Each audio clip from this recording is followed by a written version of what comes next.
Hi, Chris. Thank you so much for joining me. It's amazing to be able to chat to you today. Are Well, you all thank you right? very much. Thank you very much. It's a pleasure. Thank you. You've been in the news a lot lately.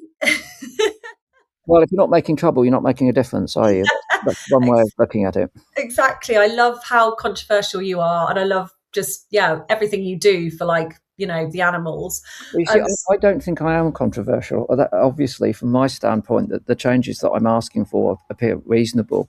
But I'm not afraid of controversy because when you think about it, the root of that word means about promoting conversation. And the very fact that we're about to have a conversation about something that some people find controversial is therefore a positive thing because it's about stimulating to people, get people to think about changing their minds. So I do tend to try and ask them rather than tell them, but nevertheless, sometimes they take affront, and I get the headlines of being a troublemaker. But ultimately, look, we live in troubled times, and therefore someone's got to make a difference, and that's one of the things that I'm trying to do.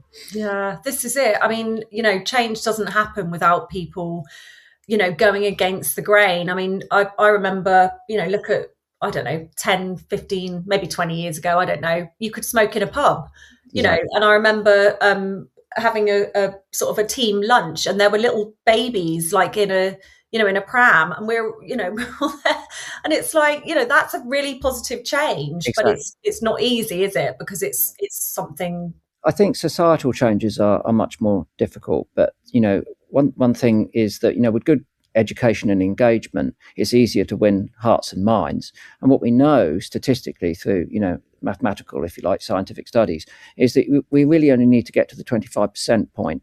And when you've changed 25% of people's opinion about something, then the jump becomes very much more rapid after that. So it's just pushing for that first quarter, and then when you get there, it jumps. The problem with campaigning for change like that is you never know how close you are to the 25. Yeah. You could We be know. hanging around the 7 or 8, or you could be on 24.9. It's very difficult to calculate that. But what we do see is that when we reach those tipping points, then society changes very quickly. And one of the things that we do notice, again, and I'm conscious of this because I'm trying to build this into my sort of campaigning strategies, is that when it comes to issues of human health, we do tend to move more quickly. And although we don't like the idea of a nanny state, if we see legislative changes which protect us as individuals, and you mentioned smoking, and then you've got sugar tax and other things like this, then there's less pushback from people, and people are generally more accepting. So I am building that into some of my strategies now, rather than putting perhaps environment or animal welfare at the forefront. I'm looking at the broader impacts on human physical and mental health, and Yeah. and tackling the issue from that perspective.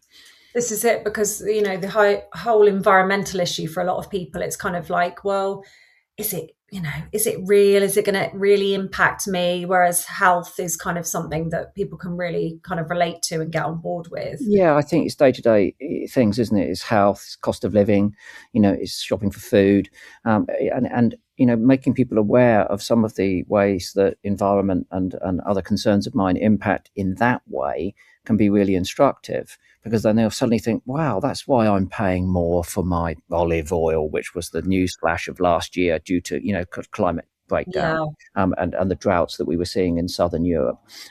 So yeah, it's about joining those dots for people and making them realize that although these things may seem abstract to them or existential and massive, in fact, that they are creeping, in and under all of our doors and into our daily lives. Yeah, definitely. So, I mean, I grew up watching you on the Really Wild Show and things like that, and I think you've obviously always been like a massive advocate for the animals. I went vegan about 8 or 9 years ago, and I think a lot of people don't necessarily realise that you're vegan because, quite right, you don't kind of shout about it necessarily. And you're quite an advocate for the underdogs, aren't you? Like the bats and the Yeah. foxes, things like that, that people are either, if they're vegan, they're kind of like farm animals, or, if they're not, it's kind of like cats and dogs and things like that. So you kind of like fill that void.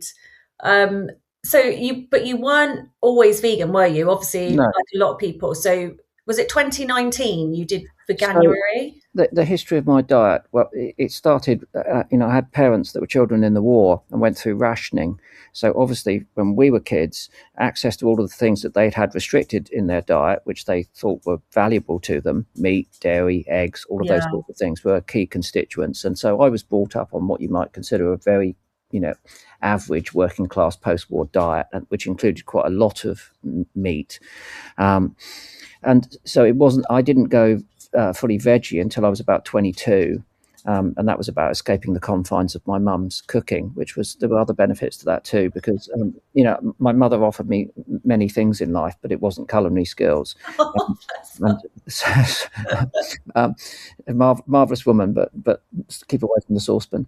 And so by the time I got to 22, I'd sort of switched to being vegetarian. I carried on eating fish for a while.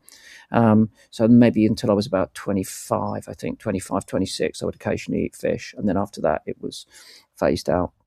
But I think that what happened was, as there was a greater awareness of a plant-based alternative and access to that type of food, and bear in mind, I'd been pretty much living on my own, and my idea of cooking is ping yeah, a lot of the time. So it needed to have that sort of access. And then I'd largely cut out dairy. And to be quite honest with you, for quite a few years, the only input would have been through dairy products, and they would have been from the occasional muffin, which would have contained butter and milk that I was buying whilst I was having a plant-based hot chocolate or something. yeah, But what actually happened, I'll be very honest with you, I was making a film about bovine tuberculosis, and I went to an all-indoor dairy unit where the vets were working, studying the disease. And it was the first time I'd been to an all-indoor unit. And it's very clean, it's very well managed. But I drove out that afternoon, parked in the nearest lay-by, rang Charlotte, my partner, and said, "It's over. I can't any longer support any aspect of this industry when yeah, I don't have the capacity to differentiate between high standards of animal welfare and appalling standards of animal welfare. yeah, And without that capacity, either in my life to be able to find the time to source those products or to be able to identify them in supermarkets where food labeling is one of the biggest problems that I think yeah, we face, I just said, look, there's only really one option, and that's to bail completely. So we did, and that would have been in about 2016. It was well before COVID, 2016. I mean, I'd check it, but it was around then. So then we went on for a couple of years, and then I did Veganuary publicly in 2018, 2019, I think. yeah. And then that was it. No looking back. Well, no, there's no danger of going back, because obviously all of the reasons that I made that decision have been further strengthened in that time. In terms of the three principal reasons why I've made that choice are obviously environment. We know that meat and dairy is is the principal driver of biodiversity loss, not just in the UK but all over the world. Yeah, Obviously, we continue to have concerns about standards of animal welfare, although again, some might argue they're better in the UK than in many other parts of the world, and that may well be the case in some particular circumstances. And then the last thing is my own health. I mean, people still take great delight in having a grade 1 carcinogen for their breakfast. And I think that, again, it's through lack of education that they are not aware of the fact that processed red meat, in particular, in any abundance, it can be extremely dangerous for you. And I'm definitely. at that age, aren't I? Look, I'm a 65-year-old male.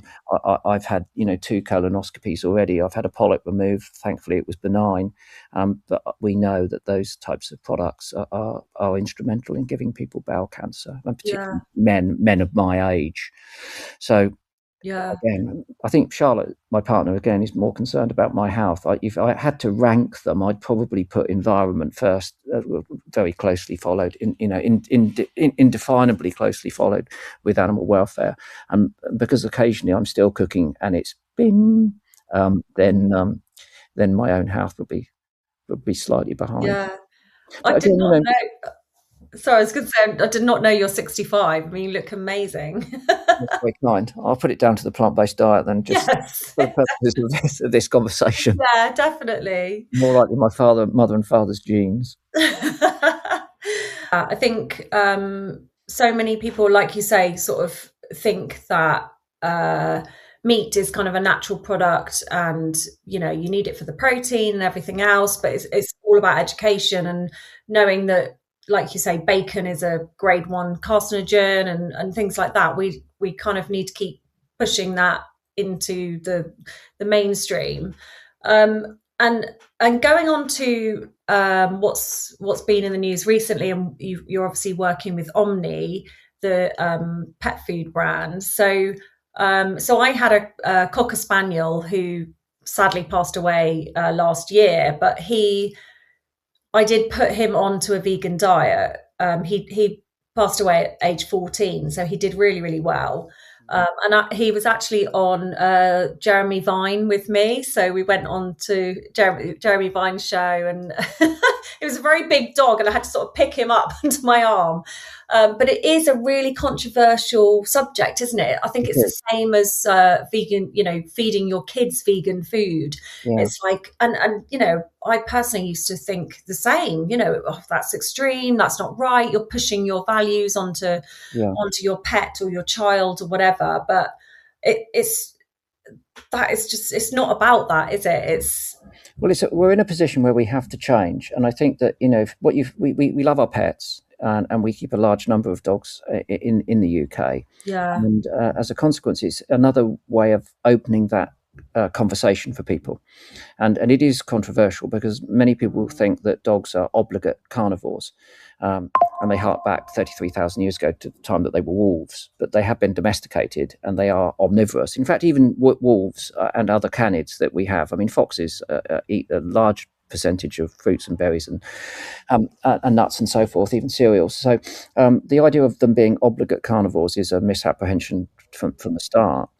I think we've got to be fair and say that it would have been very difficult to switch a pet onto a vegan diet in the past, because if it was something that you were inventing in your own kitchen, the likelihood of you being able to supplement the necessary proteins, fats, amino acids, vitamins, and other nutrients would have been hit and miss, and you could have potentially therefore been doing your dog harm.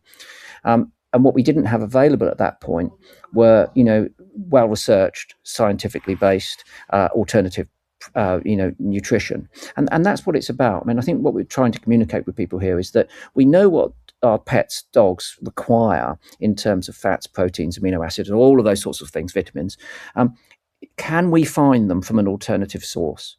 And I think that if we were to go back 15, 20 years, the answer would have been no. And would they have been readily available on the shelf so it was convenient and affordable for people to give their dogs? The answer would have been no.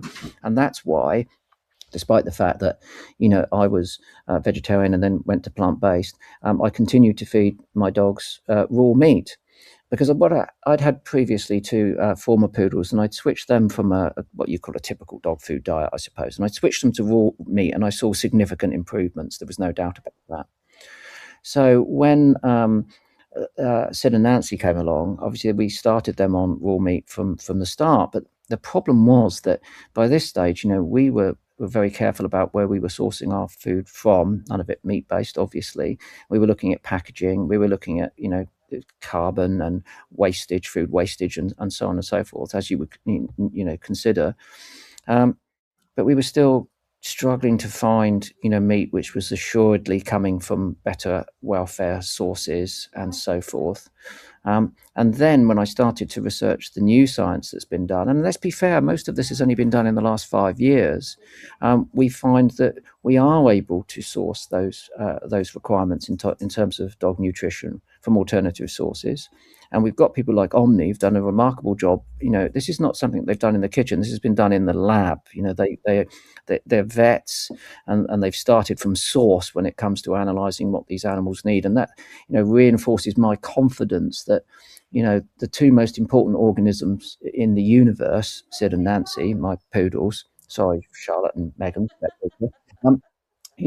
I can try this transition. So we've started it. We're not 90 days yet into our trial, and you really have to try it for about 90 days. We had them blood tested at the beginning, and we're obviously monitoring their behaviour and also making sure they like the food, because dog, for a dog, eating is a big part of its life. Yeah. And the good news there is that they like the food more than they like the raw meat. And in fact, Nancy, who was a very particular poodle and picky over her food, is now pushing Sid out of the way to get it. So that's a huge relief. We've seen immediate improvements Sid had quite weepy eyes, which we'd investigated with the vets on a number of occasions, never really resolved. That issue has completely gone. So that Wow. might have been some form of allergy to Yeah. any meat that he was getting. His fats, when we had the blood test, were very high, almost on the sort of dangerous point, to the extent that we had him infrasound done on his kidneys and liver just to make sure that he was physiologically okay. And again, that was also part and parcel of like making sure he was healthy before we attempted this transition. What I haven't seen yet is any changes in their sort of outward behaviour. The explosive barking, poodles are famed for that. It's still just as prevalent, but we're Yeah, only I mean, I had a cocker spaniel, so I know yeah. about that. So we're only a month in, so we're monitoring that and trying to get a handle on those more sort of subjective behavioural changes. And then the last thing, which was really amazing, was that we'd always had problems with Sid's claws. On one occasion, quite a few of them fell out, and it was painful, and we had pharmaceutical treatment for him. They grew back, but they were never very strong and long. I took them to the groomers the other day, and she said for the first time in 6.5 years, she needed to clip his claws. And that was Wow. after a month on the plant-based. Now, let me be really clear. I'm not presenting you with science here. This is, I'm not saying it's unequivocal that Yeah. the two are related. We'll have to, see with other dogs, trying these sorts of things as well. But from our personal point of view at the moment, we couldn't be happier with the fact Yeah. that we've made the transition. This is it. I mean, personally, since going vegan, I don't get ill. I touch wood. I'll probably come down with horrendous flu now, but I just don't get ill. And like you say, it's circumstantial, and that you're not kind of doing this big scientific study. But I think there's a lot to be said for what you're actually experiencing yourself. Yeah.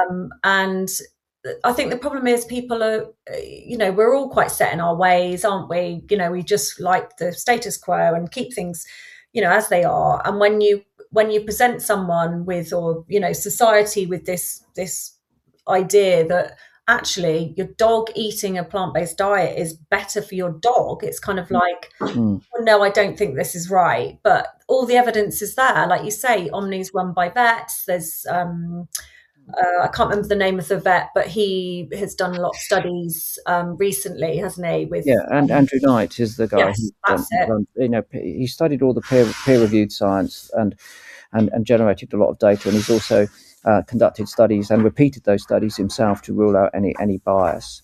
So what we're seeing with his studies, to paraphrase it, is that dogs that are on a plant-based or raw meat diet are significantly healthier, living longer, fewer visits to the vets, fewer vet spending for their owners, than dogs that are on what you might call a basic dog food diet, maybe straight out of the supermarket. Now, there could be biases there, because if you're taking the trouble to really consider what you're feeding your dogs, it may well be that you're looking after other aspects of your dog's welfare rather than just what it eats, and that might account for some of the vet visits and so forth. But he's repeated those studies and now shown that plant-based still tops out over raw meat. And I mean, there are other issues. It's not just about your dog's welfare. We know, for instance, that if we were to stop feeding our pet dogs, just our pet dogs, meat, that would save 6 billion farmed animals a year. 6 billion farmed animals are kept and slaughtered to feed pets. And we could feed 449 million more humans an adequate diet. So that's the scale of the impact, and that's because of how popular our dogs are. And they're a universally popular animal as a companion animal all around the world. So there's quite a significant impact. And then when you think about the spin-out impact of those 6 billion farmed animals on environment, biodiversity loss, so and not to mention their welfare, which we can't be assured of, at all, then there are other reasons why. In a time of climate breakdown and biodiversity crisis, we ought to be thinking about changing our habits. I Yeah, think, to be honest with you, where we've gone wrong is with our messaging, because we very often present people with this as a problem, and it is a problem. It's a very serious problem. Climate breakdown and biodiversity loss. Biodiversity loss will impact our capacity to grow and produce our own food. Food security is something we need to be very concerned about at this point. But ultimately, what we should focus upon, rather than highlighting the problem all the time, is allowing people to recognise the opportunities. And I would argue that here is an opportunity. Your dog can be healthier. It can have less impact. It's cheaper. It's certainly cheaper than, it's proving to be cheaper at the moment for us than the raw meat diet, because raw meat, once you've defrosted it, you've got issues of, you can only really give it to them twice, once in the fridge, and then after that you're wasting food. And my foxes love it, and my badgers love it. Um, but my wallet doesn't love it. So, what we've already seen is that if you put the plant-based food down and they don't eat it for any reason, then you just put it back in the bag, or you put it in the tin, and you don't have that wastage issue. Then there's the fact that if you've got raw meat kicking around and it's not in the human food chain, you've got potential, salmonella, botulism, all Yeah, those things. So you have to be careful with raw meat products, as you would in anything, and particularly if you're storing it, defrosting it, fridging it, and so on and so forth. So there are other considerations as well. Storage space. I mean, we had a freezer just for dog food, yeah, because it was all raw meat. So that freezer is now full of things which are not going to be fed to the dogs. yeah, So yeah, no, I think there's a plethora of things. But the key thing is, this isn't a problem for people. This is an opportunity. And the message is that, when it's right for you, and in order to enact any sort of transition, I do think that there are several key components to making that work. And one of them is tolerance. You've got to be tolerant of the fact that not everyone is going to want to start that transition at the same time. Not everyone's going to hear this and think, oh, blimey, right, I've got to do that with my dog.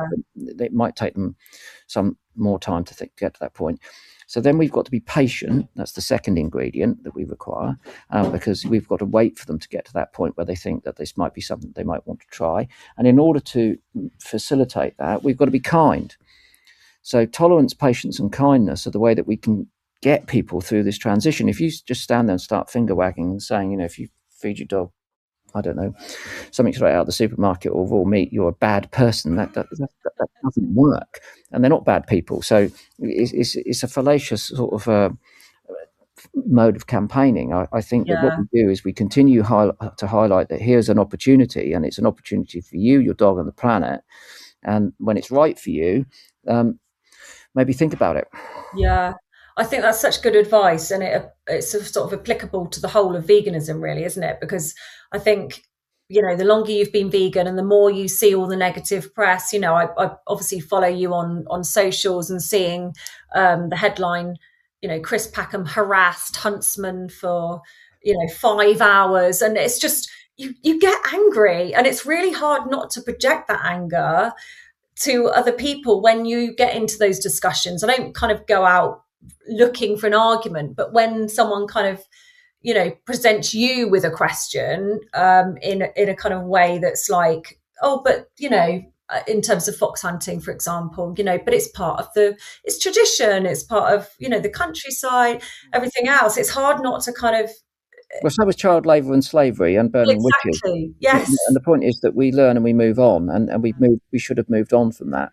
So the tradition thing doesn't stack up. For me, tradition only stacks up if it's got a contemporary relevance, and there is no contemporary relevance for chasing around the countryside on horseback, ripping animals to pieces for fun.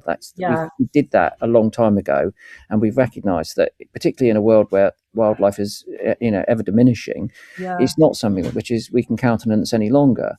And it's only due to a tiny minority of over-influential people that it continues. The vast majority of us want to see an end to it. It doesn't play any, positive or valid role in our lives. So, from my point of view, it's a symbolic thing. Is it as important as pushing back against climate breakdown, fossil fuel usage, infrastructure projects? No, foxes are not rare animals. But nevertheless, it's a highly symbolic thing. And if I'm trying to communicate to people that we have to love life, protect life, nurture life, and in fact restore, repair and reinstate life, people willfully wasting it just doesn't add up, doesn't yeah, stack up. It's a hindrance, and therefore, it's one of the things that I'm quite keen to sort of finally put to bed and make sure it doesn't happen anymore, basically. And as for the harassment that I get in return, I mean, frankly, it's just water off a duck's back. And well, Telegraph can print whatever they like. My friend Billy Bragg, he constantly reminds me that if you're not getting flack, you're not over the target. So getting headlines, ludicrous headlines in the Telegraph and the Mail are part and parcel of the process, as far as I'm concerned, and I certainly don't lose any sleep over it. Good. That's good to hear. I mean, just quickly to finish on the fox hunting thing, I've sort of told a few friends about this because I think people think the general public may perceive that foxes are vermin or an issue, and actually it's a positive thing that they're doing. But I went to visit a friend who lived in rural Devon, and we were just having a nice walk through the woods, and there was a beagle who had been separated from the pack. It was injured, and the noise of its, it was howling, crying. We couldn't catch it. It was terrified. And there is more of an impact than people realize. It's not just the fox that's suffering, as bad as that is. Actually, So it's the damage to property. It's the farmers who have their crops trampled and their gates broken. It's the people who live in that area who are constantly intimidated. It's the damage. It's the risk when the hounds run onto roads and railway lines. I mean, the yeah, hunt that we were out, following last week, have a community protection order out on them because of the number of times they've had hounds on busy A roads where that's a threat to public safety. We met any number of local people who said they were sick and tired of their activities because of the disruption yeah, in their life. So no, there are many other sort of spin out problems which are affiliated to it. And I suppose the most absurd thing is that it is such a tiny minority of people that perpetuate it, and influence with such negativity on other people's lives. So yeah, I mean, look, we elected the Labour government, and part of their manifesto was to put an end to this. And they promised a consultation. I don't really see the need for a consultation. I think there's enough public groundswell to not require that.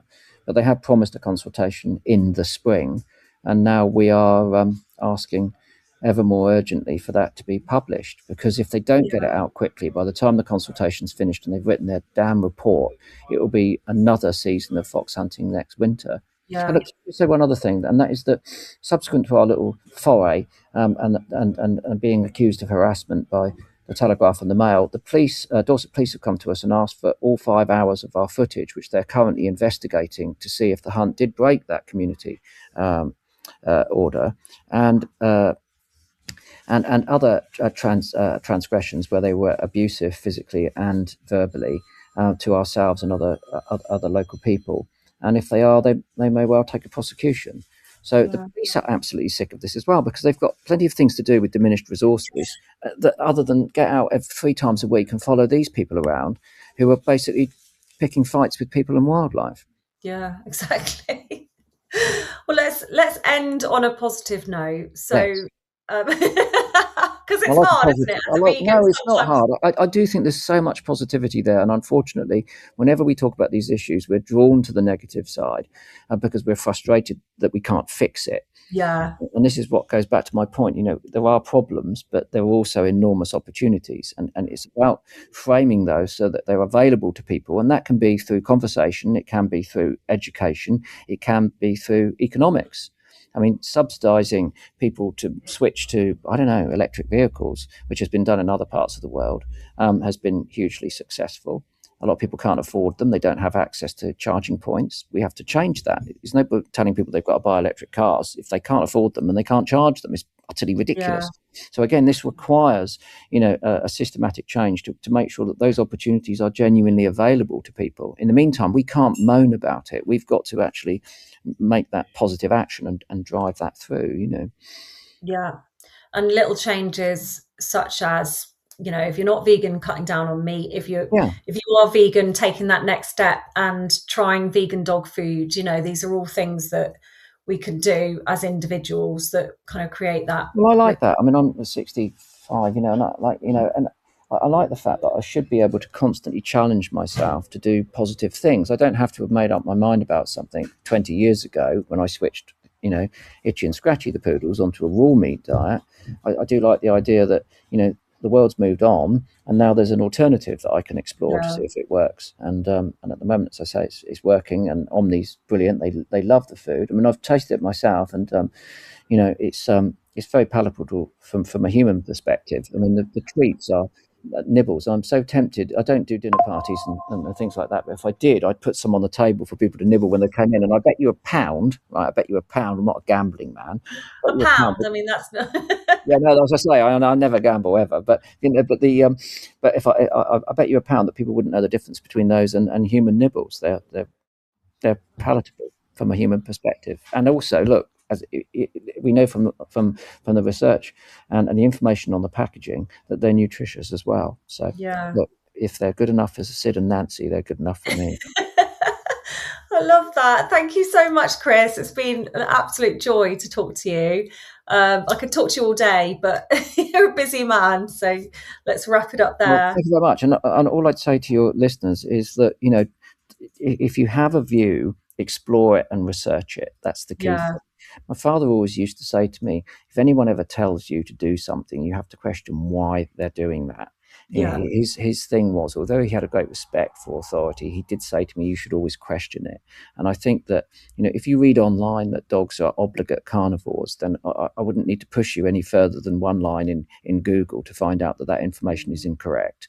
So, don't take it the status quo as being the best available advice to make informed decisions. Go and do some research yourself and think about it, and always try to sort of think, if you're angry, you've got to use that anger in a positive way. I'm an old punk rocker, and we used to say anger is an energy. But I learned a long time ago that you've got to turn it into something positive. If you scream and shout, ultimately people stop listening. yeah. So, you know, True.